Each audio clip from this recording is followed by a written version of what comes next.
right, nice job. Good set. Let's do some social kick. Welcome back to another episode of the Social Kick Podcast. I'm Brian Lundquist, joined in the outdoor studio today, Luke Paddington, Dr. John Mullen, and joining us from the other side of the border, Toronto Titans coach and Canadian swimming powerhouse and legend, Byron MacDonald.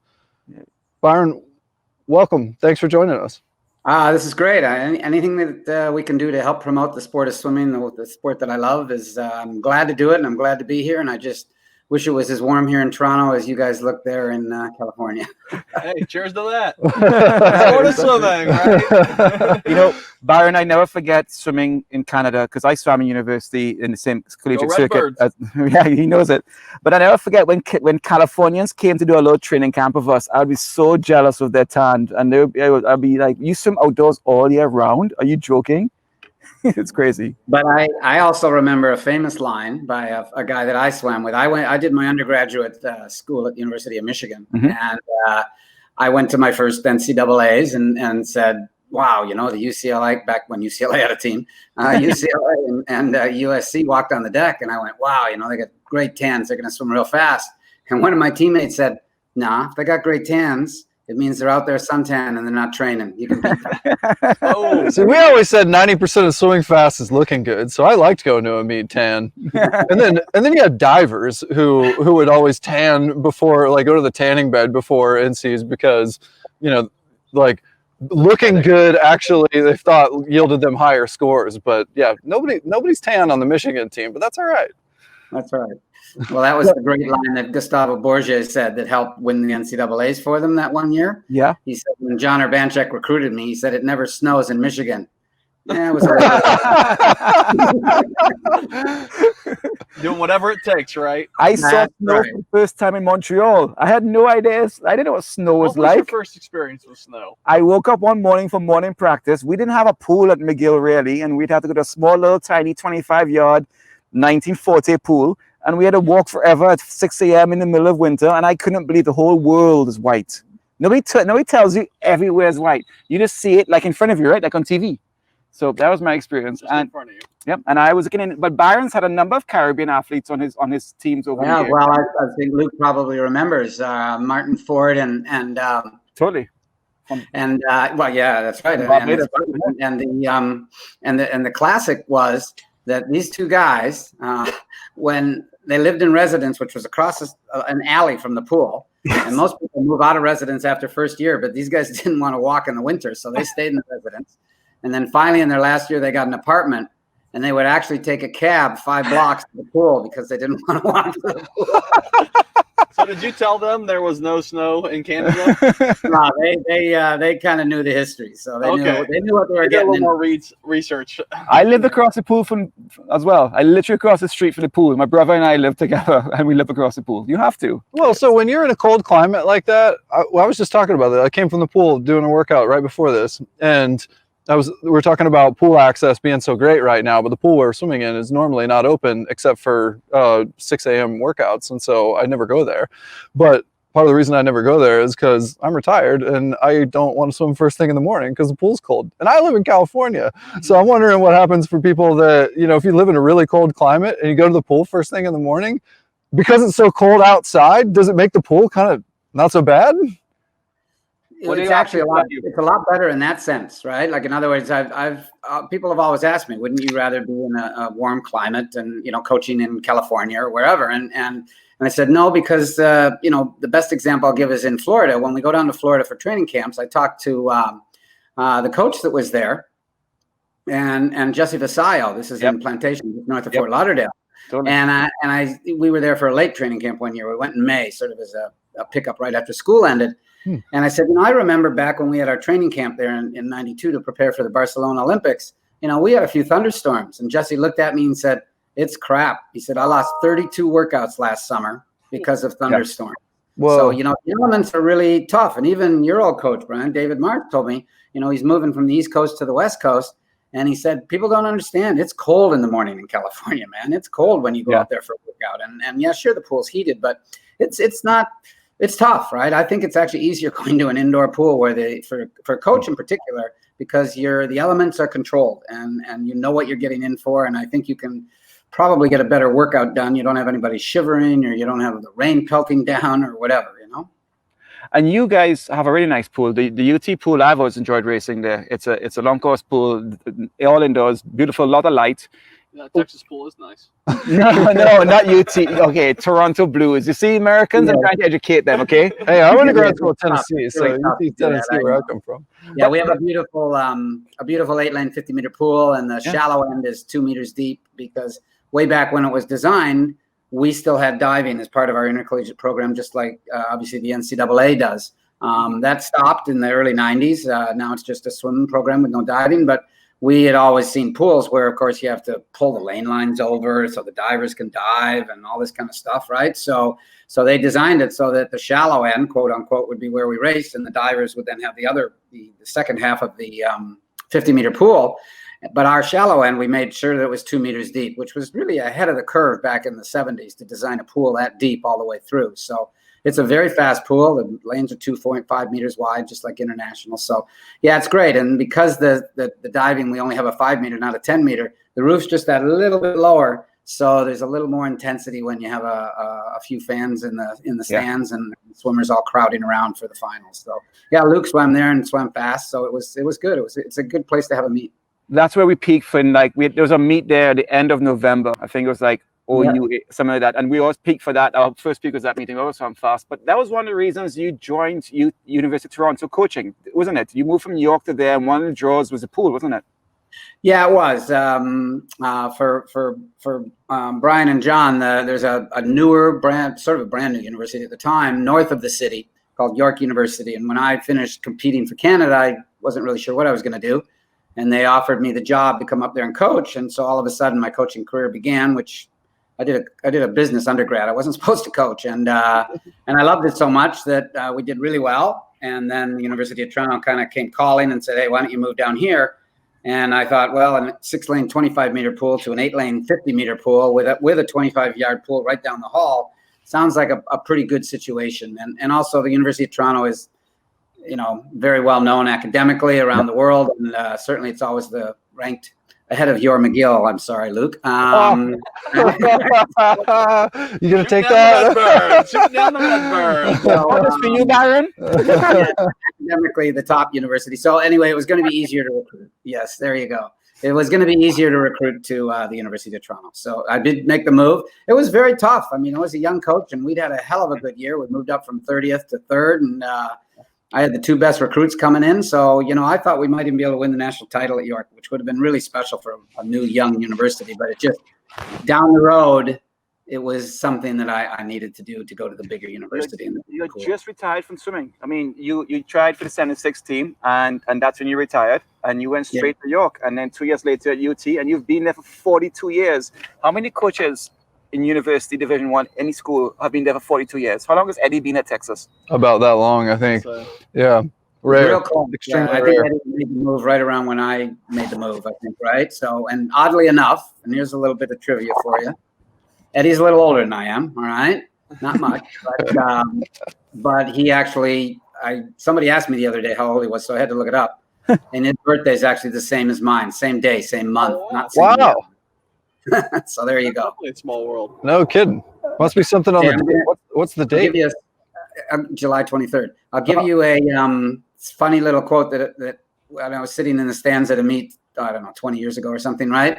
And somebody walked up to Eddie and said, do you tell your swimmers to, get out there, to basically, lead, to be tough coming home. And he basically kind of looked at them and he said, no, he says, because if you're behind somebody, he says, then, like, in other words, he wanted to basically kick them in the ass and make them to move a little bit faster. And he says, no, I don't like people being behind me, because then I have to kick them in the ass to get in front. Anyway, never mind. I lost the trail. But you know what? This is a good segue, Byron. I want to talk a bit about the history of Canadian swimming, at least from when you swam in the early 70s. So for those who are listening, Byron is a Commonwealth Games champion in the 100-meter butterfly. He made the Olympic team for Canada. Final came 6th. was one of the top flyers in the world. There's another kid at the time, a guy from Santa Clara Swim Club, who was not bad as well, who Byron had to race all the time. So you at the top of the game, racing against one of the best swimmers of all time, and that was in the early 70s. And then we talk about the progression of Canada in the 80s with Victor and Alex, the 90s with Curtis, 2000s with Ryan and Brent, and then now with the girls. Give us a little background of where Canada, even going back to Dick Pound, who is Dick Pound went to a school called McGill. In 1972, McGill were national champions with the Tom and Dave Johnson. I remember that as well. What happened after that when the Pennington brothers came aboard? We didn't swim for Byron. That's all. There you go. So, well, I mean, up until the 70s, Canadian swimming hadn't really, late 60s hadn't really won very many medals or anything internationally. It wasn't, I would argue, not necessarily a power. And my coach at the time at the University of Michigan, Gus Steger, said Canadian swimming will come of age when a coach can earn his living coaching full time and make it a profession in Canada. And he was dead right, because basically right around the late 60s, all of a sudden there became a real professionalism of sport. Lots of sports, not just swimming, but swimming was one of the main beneficiaries. And we started hiring a lot of coaches. And then when in 1970, or maybe it was 69, when Montreal won the Olympic bid for 76, then money started to really flow into amateur sport and professionalizing. And there was a lot of money actually just to get your organization really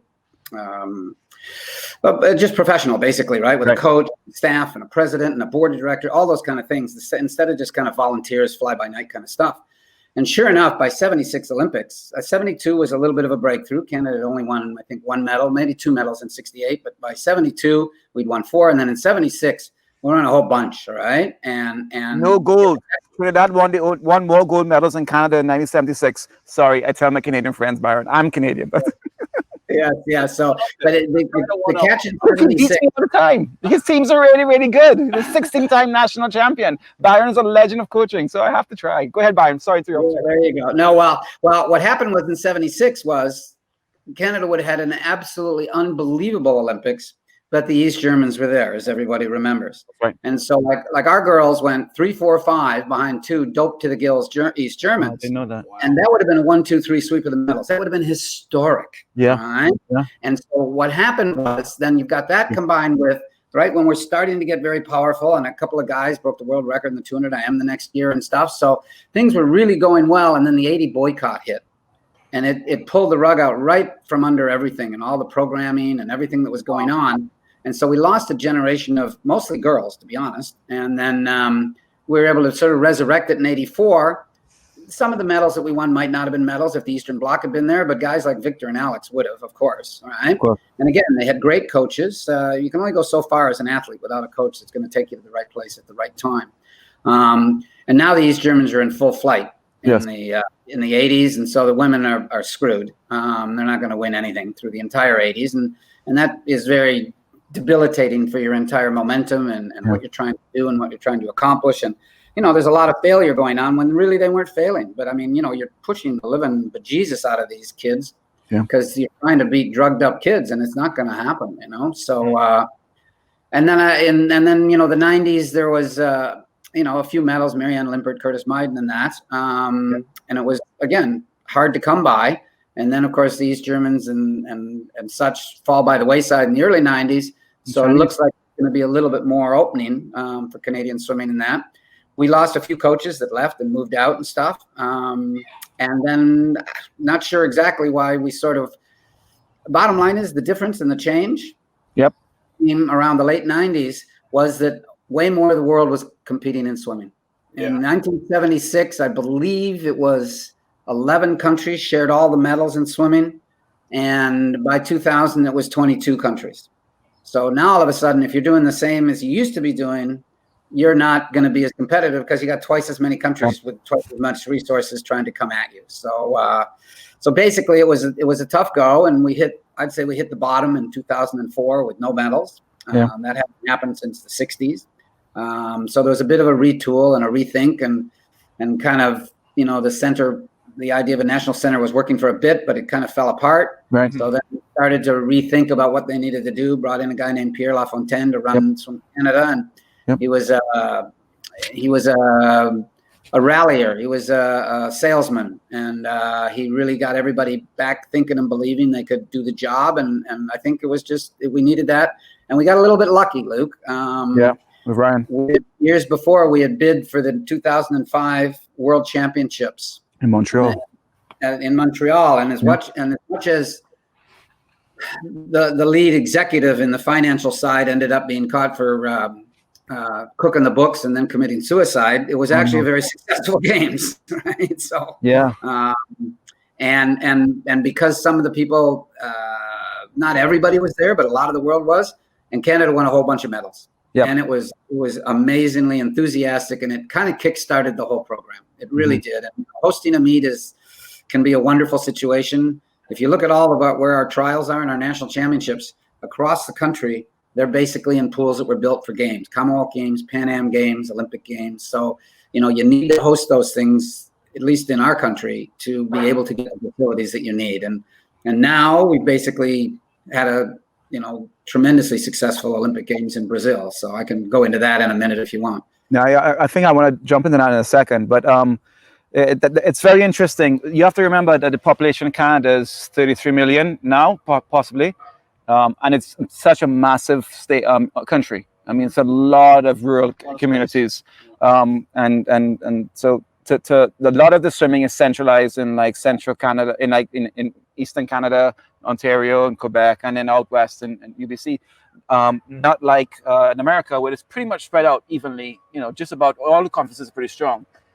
Yeah, and I mean, so I remember flying to a training camp in Arizona, my junior year of high school, and a meet at Texas about the same time. But the thought of flying to go anywhere for swimming until that point, when you're pretty sure, okay, I'm on the college track, I'm on the, I'm serious about this track, is, sort of a non-starter, right? And so I can only imagine what that must be like to, try to create these pockets of, let me just say that one of the things that, especially that David Marsh taught me and reset in my brain was when I first got to school at Auburn, he'd said, don't chase, the guys that are just marginally better than you and try to beating them. You want to set your sights on the guys like Fred Biscay, who are, leading the world and so forth and breaking 19. And that totally changed my thinking. My point is, you got to create those opportunities. And that's one of the benefits of a proliferation of meets and, a bunch of opportunities for people to go, especially when we talk about like, meets sizes getting really big. Right. A few years ago here at Stanford, we had a U.S. National Championships that was like filled to the brim. And, they couldn't even run an efficient meet. It was kind of bad. But at the same time, you had all these young kids who were able to qualify and see and experience the meet swimming next to the fast people. So the point is, like, that must be challenging when you're geographically really spread out to have so many opportunities to see Hayden swim. If you're in Montreal and you're a sprinter and you want to see him bus swim, ride, I had to go to some how do you do that? Yeah, I had to go down to America to see any kind of swimming or Grand Prix. But Byron, you did I was teasing these guys that ISL won't be anything new for me because I'm used to swimming without fans. All our meets, we never had fans in our stands. It was our parents, right? And the only time we had fans was at trials or maybe a couple meets where, I don't know, not many at all. But you are the energy and the voice and the passion of Canadian swimming. Talk about that career, because you've been coaching for 42 years. But I mean, how long have you been the commentator? You are the commentating started in after I finished, competing 76. I was living in Toronto. Started coaching at York University, and the CBC, of course, the headquarters is located in Toronto. And the guy that was doing the color commentary, now called analyst, had quit and moved to Europe. And so I phoned the guy up and said, hey, I'd be interested in doing this. And what people have to understand is back in that era, back in the 70s, almost all the swimmers were high school kids. They weren't universities, and they sure as hell weren't in their mid-20s like I was when I swam. I was called grandpa, and I was only 25, 26 years old, right? And so to do the commentating, they weren't going to hire kids that were 18 or 20 or 22. Right. They needed somebody a little bit more mature. So I was one of the only guys that really contacted them. They did go after one of our Olympic medalists, but it turned out that wasn't a good fit. So they said, yeah, sure, give it a try. What the heck, right? And bingo, I was in the right place at the right time. I gave it a try, and first meet was not bad, but the second meet wasn't very good at all because it was off the monitor. It wasn't live, and it was brutal because I wasn't good enough at the time to realize that you got to fake your emotions, and I was pretty monotone the whole way because I'm just watching this monitor. And I even lost track. It was a short course 400 free, and I said, "And he's got to turn." But the next year was the Commonwealth Games, and it was live, and that was a real baptism of fire, and it was fun. It was exciting. It was great, and so I've been doing that for 40 years as well, and it's a lot of fun.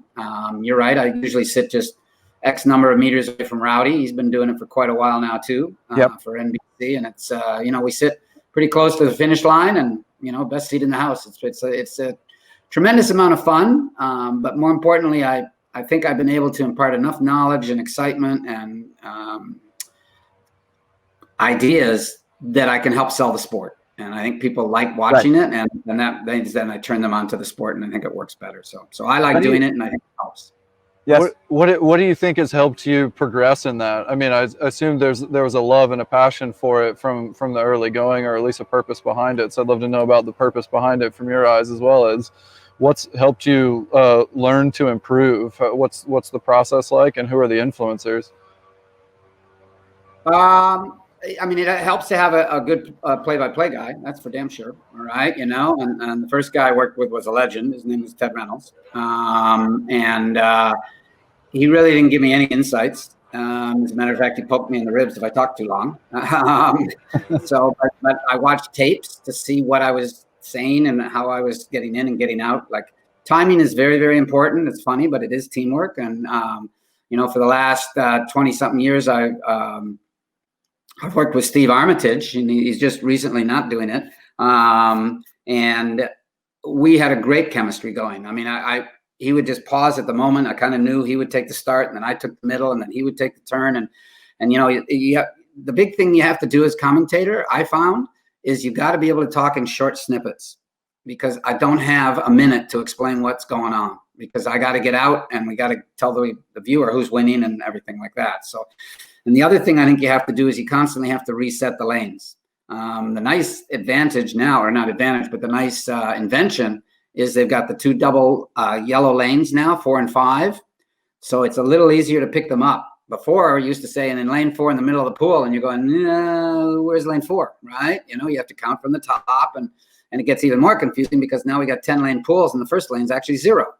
And so it's even tougher when I've always said for years that these major competitions, they should be putting a tarp over lane 0 and lane 9, because it's very confusing to the viewer. And the technology that Australia's come out with now, well, years ago, 10 years ago, whatever it was, where they've got the lanes superimposed on the water. Love that, right? It really makes it better for the viewer, makes it easier for me to identify people. So I think it was just watching tapes of yourself, maybe listening to others, and then practice, getting better by doing it. And how does it work while you're coaching and commenting? Are you coaching and commenting at the same events for your same swimmers? Yeah, great question, John. Initially, yes, but lately, no. All right. Initially, I did do that, and because we only did the finals, all right, there was no such thing as live streaming, etc. So it had to be live to the main network, or had to be at the main network. So a lot of them were taped for the main network. So really, for the entire prelim session, didn't have to worry about it. I was coaching. In between the prelim session and the final session, I met with the CBC television people. We'd go over what we were going to do and who's going to be highlighted before the race, et cetera, et cetera. And then for the finals, I could still warm up all my athletes. And then as the first race went to the blocks, then I'd run up to the booth and I'd call the races. And the kids would come up to me in between races and talk to me if they needed to. And it helps to have a damn good assistant coach. And I've got the best in the business in Linda Kiefer. So, I have faith in her, and the kids do too. So been there for a long time, hasn't she? Yeah. Linda's been with me for 30 years. Yeah. Yeah, so I remember when she was there. She was awesome. Fantastic. Yes. And part of that, we've been able to convince from Canada. I mean, initially we had to convince them. Once Linda was on a national team, they realized her value. But because I couldn't go to the Olympics and stuff in '92, actually, All right, to roundabout answer to your question here, right? In '92, I did both. I was an Olympic coach and I did the commentating. And again, it was only televising the final, so I was able to have both passes. The big passes everybody wears to get around everywhere. Well, at those games, there's a guy from, and I don't know if it was the New York Times, but it was somewhere, and he got himself listed as a coach for, I don't know, small country, Trinidad or something. No. Somewhere in a country overseas. And so what he did was he then was able to sneak in on the warm-up field. It was mostly for track and field, and to bug all the athletes and get stories, which is the last thing you're supposed to be able to do. I mean, there's supposed to be a barrier. The press is over here, and the athletes are free to warm up and free for all that pressure.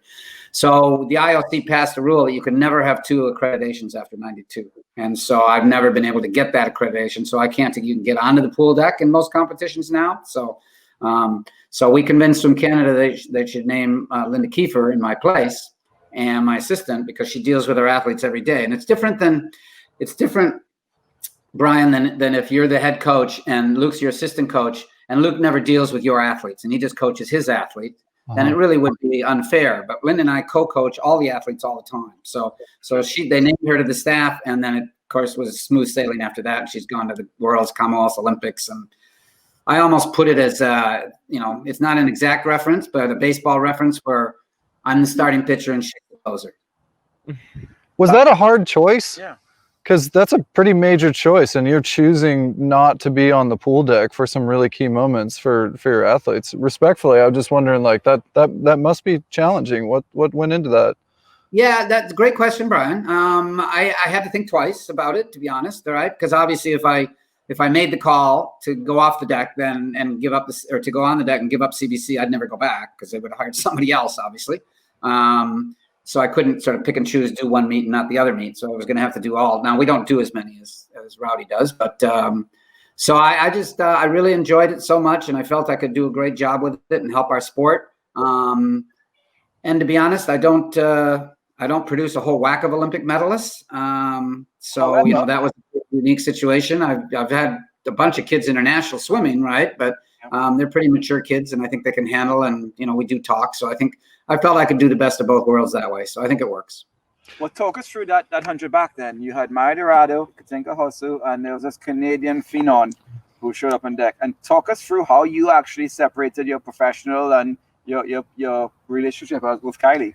What a race. It was a great race. Yeah, it was a great race. And Dorado was in the 200. In the 100, it was Baker. Baker, that's right. Right? Yeah. And Olivia Smoliga. All right. Now, here's an interesting, quick little sidelight, and then I'll answer your question, Luke. Okay. Yeah.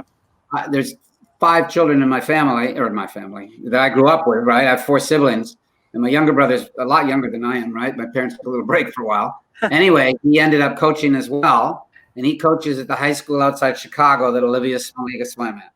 Wow.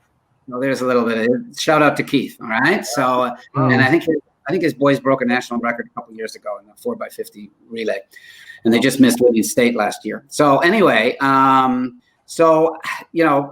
I'm nervous in the booth watching Kylie walk to the starting block. She was in lane 2, and I'm very good at not showing those emotions through years of practice, I guess.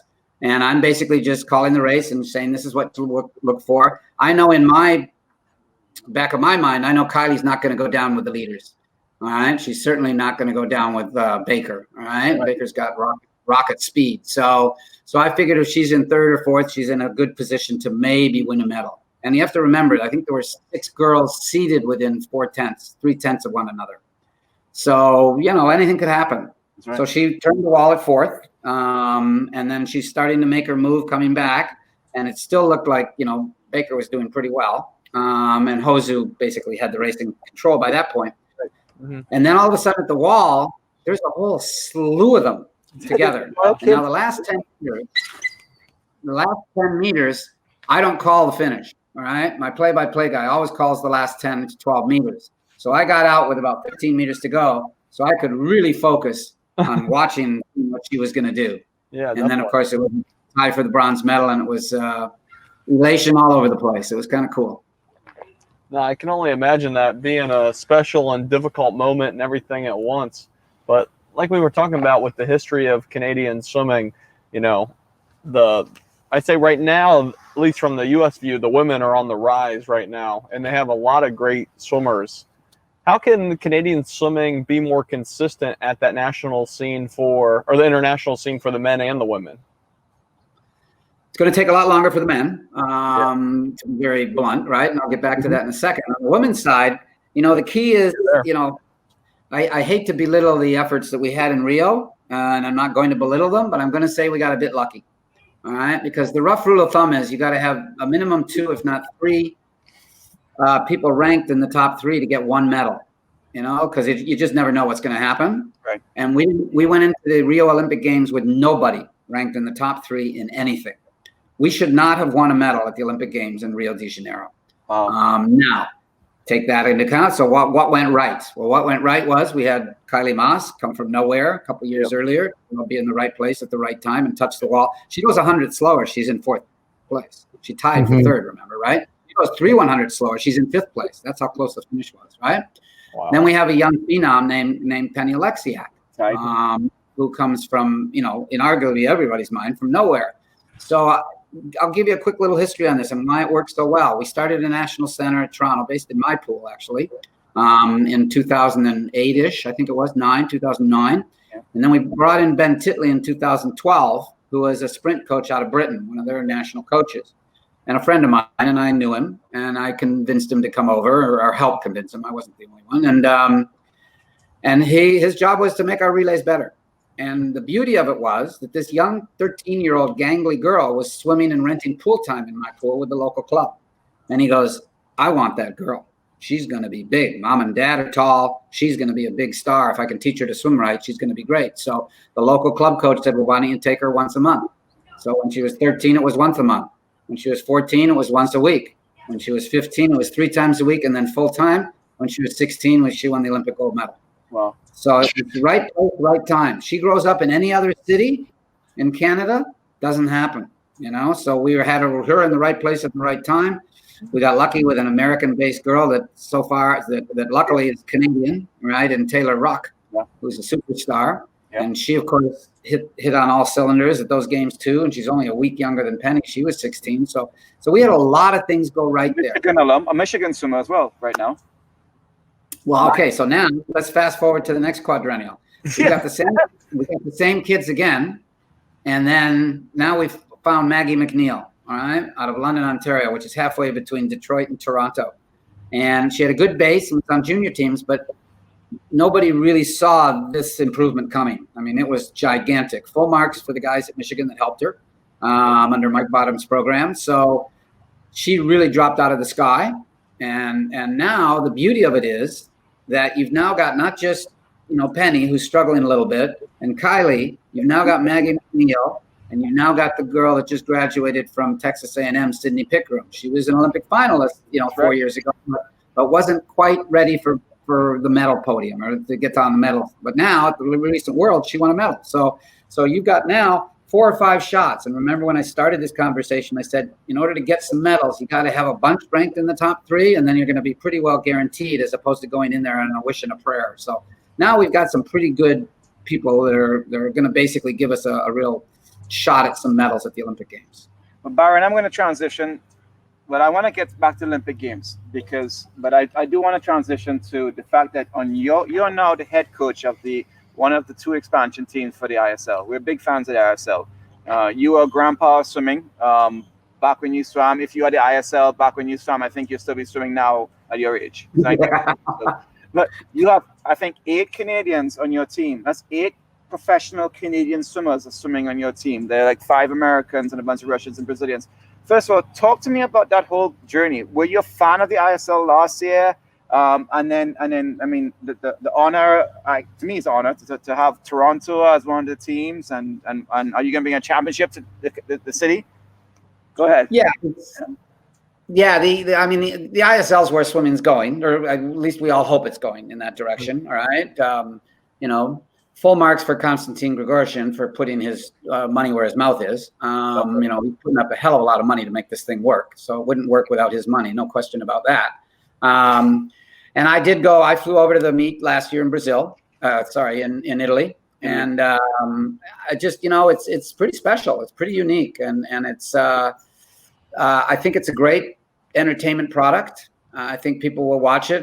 One of my daughter's friends just said, "When's the next swim meet on? It's so exciting." And I'm going, "Oh, I like to hear that."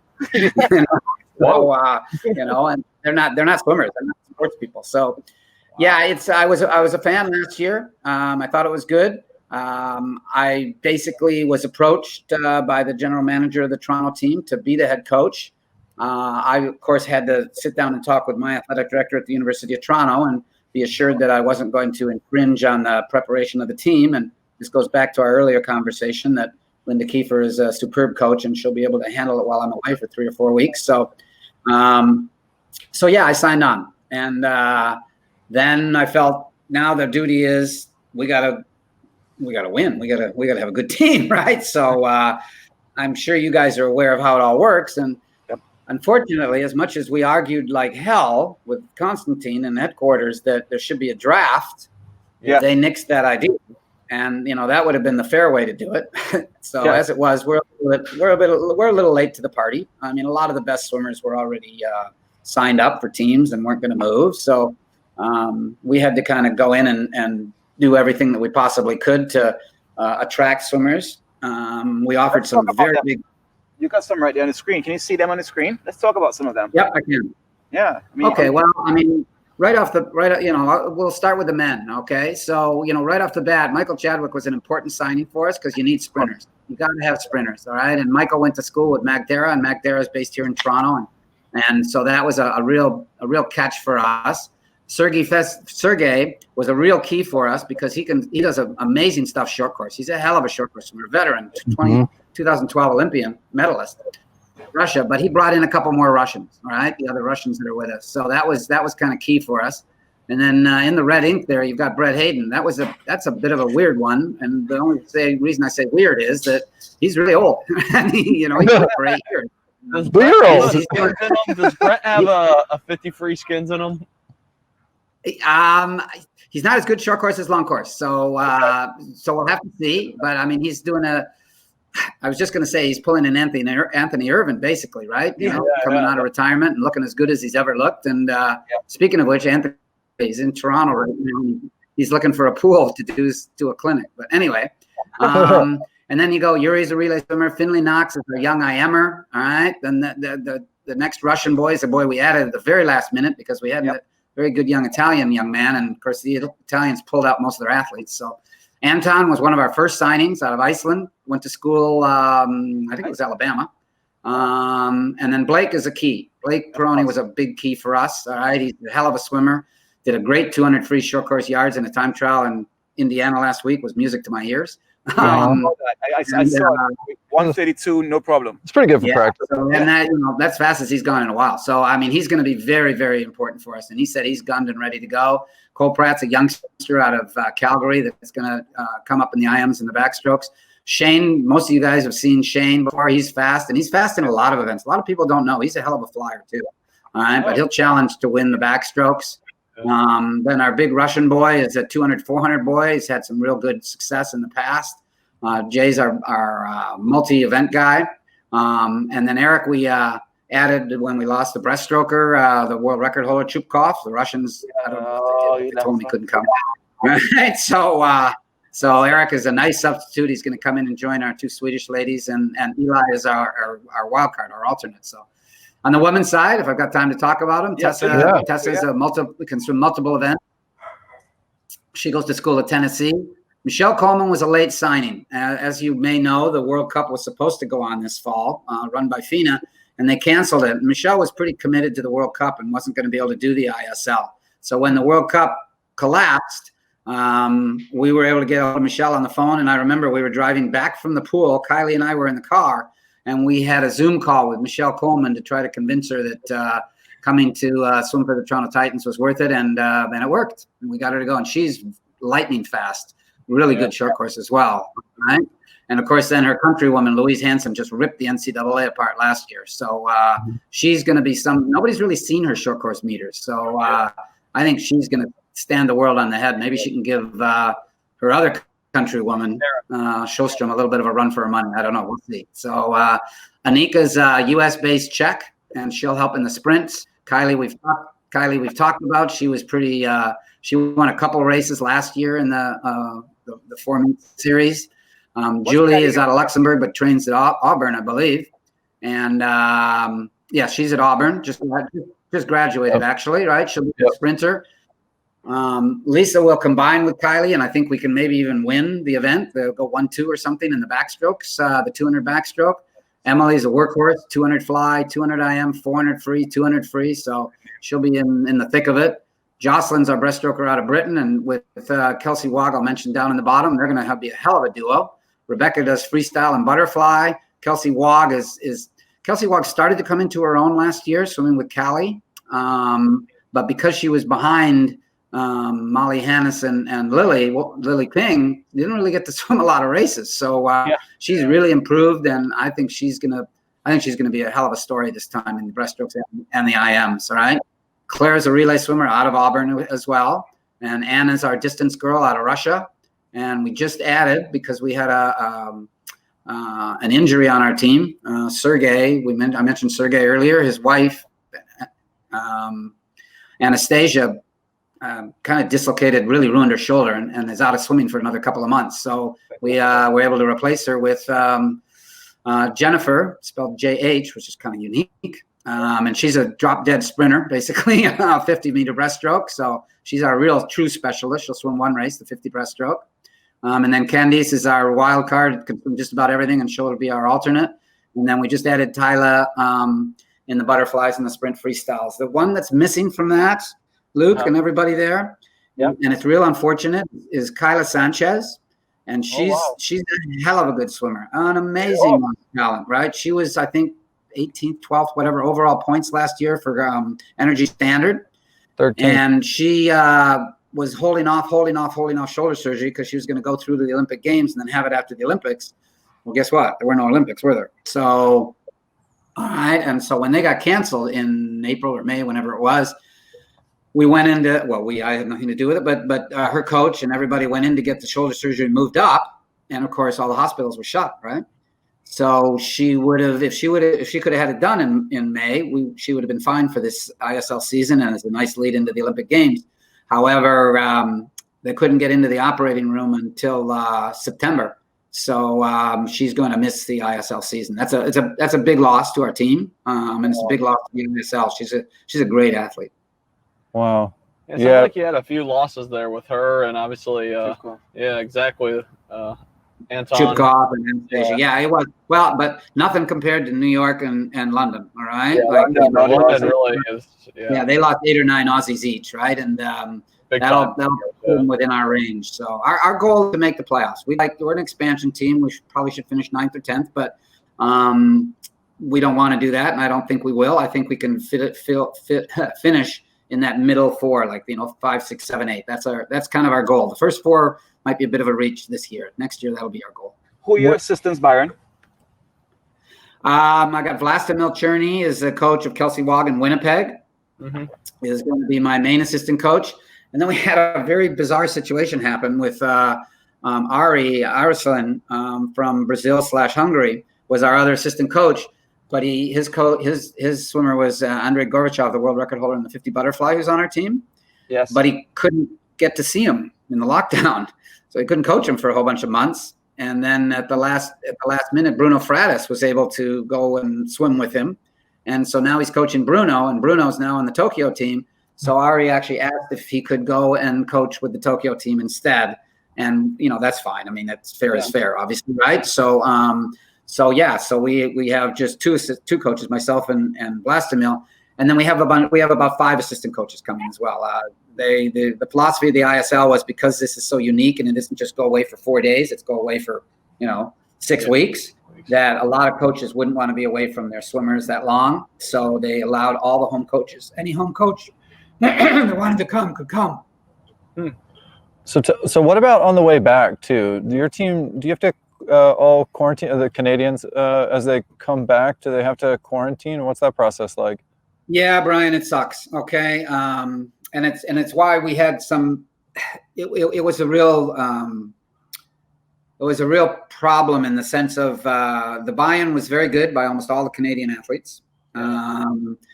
But it got questioned a little bit because, yes, you're going away for 4 or 5 weeks and great racing and everything. And I'll talk about that in a second. But, then come back. It's great. Well, no, and I'll come back and you've got to quarantine for 2 weeks. You got to go to a hotel. Like I'm going to have to rent an Airbnb because I can't even stay with my kids, basically. So I'm going to have to rent an Airbnb for 2 weeks. And the other athletes, one of our athletes is going to fly back to Calgary. Her parents have a chalet up in the mountains or something, so she'll quarantine up there. Kylie will probably go back with her parents in Windsor.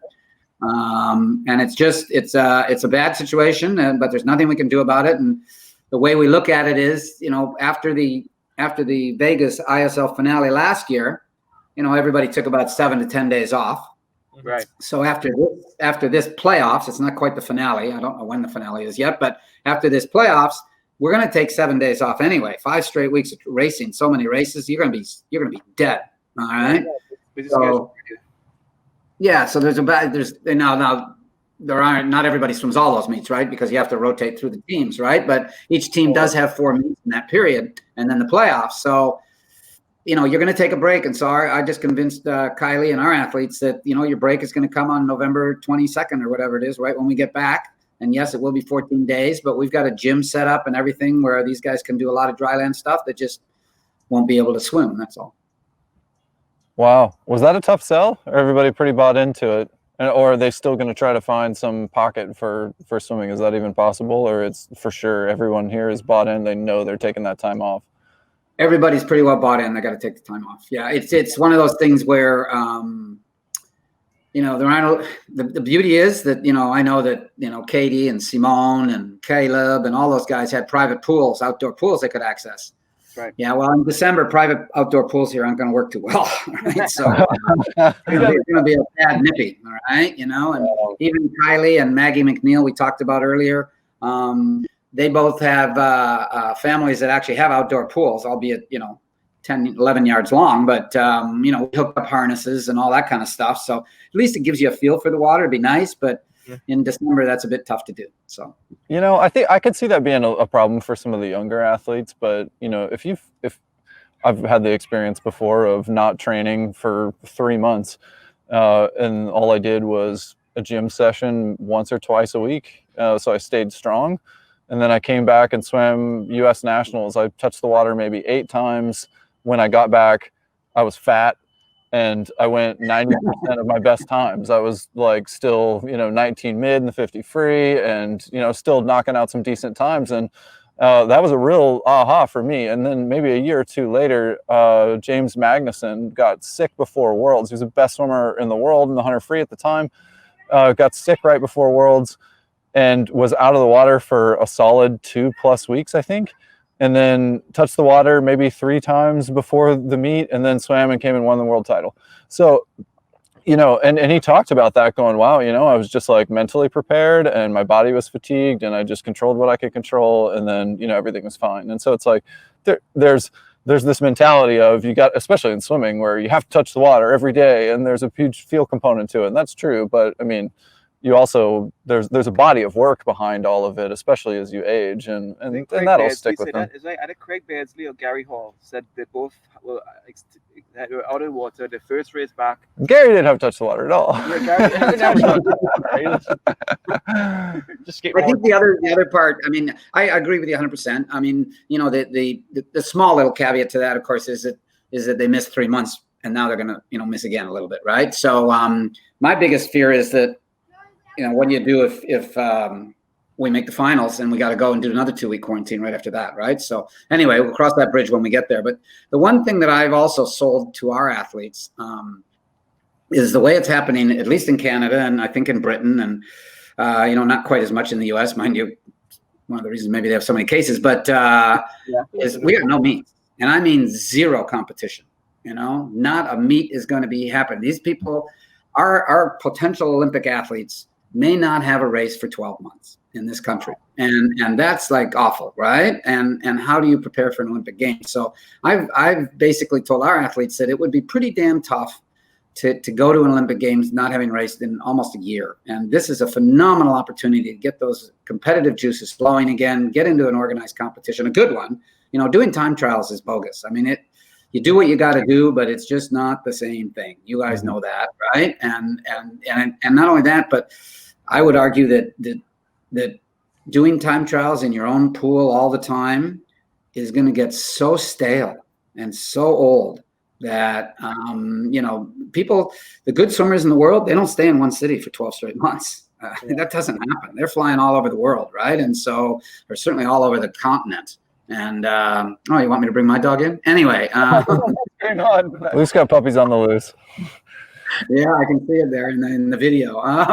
So it's actually my daughter's dog. Not yeah, mine. well, you know what? I mean, I think the time trial thing, it's going to be an interesting one to see because everybody's in this situation, right? Or I mean, maybe fair or unfair. There maybe are some countries that are doing a lot more meets, so maybe that's not necessarily fair to say. But for the most part, you know, we're in a year with hardly any events, hardly any live anything going on, and the ability to get motivated and swim fast or compete and do your athletic pursuit well in an environment that's sort of unknown. You're like now more than ever, you have to be comfortable with, you know, just dealing with what you can control and leave the rest up to whatever. And all you need to focus on is what's happening in your lane.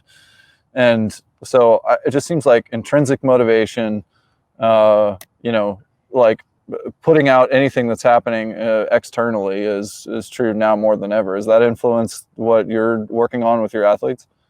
Yeah, I mean, you know, well, time trials aren't necessary evil. You got to race. You got to do something, right? Yeah. And my email to the whole team of the Toronto Titans, not just, you know, Kylie and the athletes that I know, but all the athletes, all 30 of them, 32 of them, was make sure you get up and do a time trial. Get a race under your belt. I have a rough rule of thumb as coach that you don't really. It's tough to do a really good effort and a good swim until your third meet of the season. We all know the first meet of the season, how awful it often is. And I don't want that to be our first, you know, the first meet they have. I don't want it to be the awful one of the first meet, especially because our team has a bye the first week. And so when we race the second week, all the other teams that are racing, actually except Tokyo, the other two teams are racing will have already had a meet. So they will already be starting to get race sharp and we won't. So I've asked all of our people to do a time trial in the next 10 days to really force themselves to get up and do a max effort so their body starts to get used to it. What about 4 time trials in a 2-hour period? I got no problem with that. Right? It's different, okay. Right? I mean, it's different. Like you can recruit a team. You're the one. You're helping build a team, right? And it's like one thing to build them on paper based on their pedigree, which is largely built off of 1 or max 2 races in a session. But then, you know, in the dual meet format, you're asking them to do a lot more than they would ordinarily do. So, you know, there's a different component to it, I would think. Well, and it's sorry, I couldn't hear you there. Yeah. No. Anyway, yeah, it's definitely different. But go on, Byron. Okay. Well, no, it's different in the sense that you actually have to be careful, right? Because you can flog your kids into the ground, and all of a sudden, you know, if you know someone like a Michelle Coleman has got a very good 200 freestyle, she'd probably do fairly well for us, but she might not recover then to do the 50 back or the 50 free or the 50 fly or the 100 free or the 4x1 relay. And so now what you've done is you thought you've gained a few points, but then you've actually maybe cost yourself even more points later. And you're also fatiguing the athlete because now you got a second day tomorrow to race. So you got to be careful with your multi-talented, multi-event athletes. Can't put them in too many. I mean, Caleb Dressel seems invincible, but you know, most people aren't.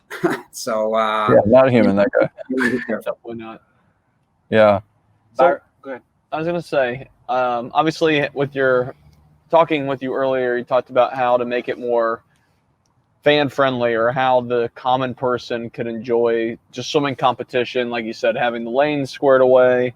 One thing we often talk about is who is the user or the main fan for the ISL. Is it swim nerds? Is it general population? What do you think the ISL is targeting, and what else do you think they can improve on to bring in this audience? Yeah, those are $1 million or maybe $30 million questions, aren't they? Yeah, the nerds are going to follow it. They're the people who love swimming are of course going to follow it. And